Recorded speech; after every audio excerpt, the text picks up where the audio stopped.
kakaibang museo ngayon ay kasalukuyang dinadayo ang Mind Museum. At nagtungo doon si Beth Kachin para Mahilig ka bang mag-experiment? Naku-curious ka ba sa mga imbensyon? Paborito mo bang pag-aralan ng mundo ng siyensya? Isa sa pinaka-ina museum na dinadayo ng mga science lover ngayon ay matatagpuan sa Bonifacio Global City sa Taguig. Yung Mind Museum po, isa po siyang museum that tells the story of science. So, creative po siya na museum where you can interact with the different exhibits, and we also have 5 different galleries na pwede nyo kayong mag-explore. Pagpasok pa lang sa museum ay sasalubungin ka na ng robot na si AD o Idea spelled backwards. The Mind Museum, like all science museums, requires you to explore on your own. May 5 galleries ang museum na tiyak na kapupulutan nyo ng aral. Sa Mind Museum din, we encourage din na ma-curious din yung mga tao kasi syempre medyo bago-bago po yung museum, but at the same time, yung na-offer namin, yung interactive exhibits. So, hindi po siya katulad ng isang museum na medyo cold yung dating, medyo distant, pero lapit yung mga kids sa mga exhibits, nahawakan nila, they can play with it. So, yun po yung gusto ng mga kids na pumupunta dito.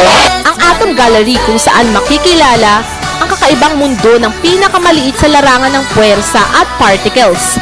Maaaliw din sa static ball dahil kung hahawakan nyo ang bola ay tatayo ang inyong buhok. Dito nyo matutunghayan kung paano nililikha ang electrostatic energy at ano ang epekto nito. Makikita nyo rin dito ang life-size periodic table at mga halimbawa nito.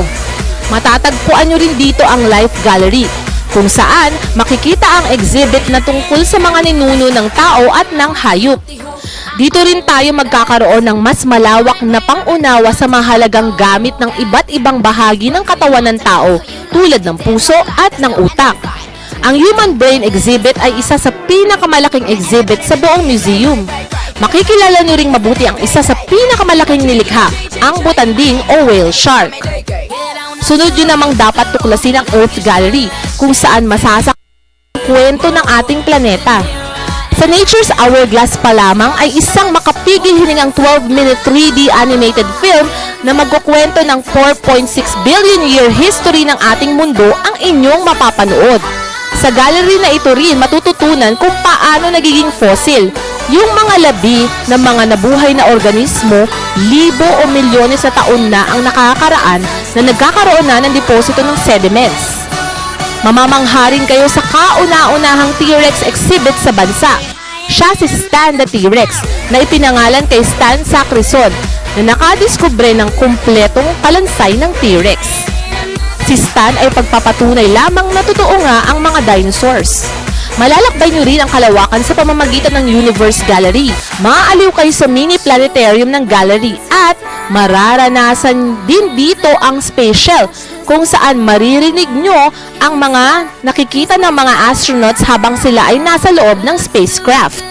Mas magkakaroon din kayo ng close encounter sa buwan o moon at makikita nyo ang kanyang iba. Exciting, di ba? At hindi nyo rin naman dapat kaligtaang puntahan ang Technology Gallery. Dito ipinapakita ang iba't ibang imbensyon at teknolohiya. Dito nyo makikita ang kauna-unahang printing press na inimbento ni Johannes Gutenberg, kaya naman tinagurian din itong Gutenberg Press. May mga mathematics section din dito at ang paborito ng lahat, ang toilet exhibit na nagpapaliwanag kung saan napupunta ang ipina-flush natin sa ating mga inodoro. Maaari din kayo makipagkilala sa Filipino-made robot na si Mimo na tila walang kapaguran sa paglalakad sa museum. May iba pang corridors din kayo hindi dapat palampasin tulad ng light bridge na nagpapakita ng iba't ibang bahagi ng liwanag, nakikita o hindi nakikita. Tiyak na mabubusog kayo sa kaalaman sa mundo ng siyensya sa dami ng inyong matututunan at makikita sa museum na ito. Malalaman din ng bawat bisita na ang bawat gallery ay konektado sa bawat isa. Tunay ngang napakalawak na mundo ng siyensya. Kailangan lamang ay bukas na kaisipan at pusong marunong magpahalaga para ito ay lubos-lawaan.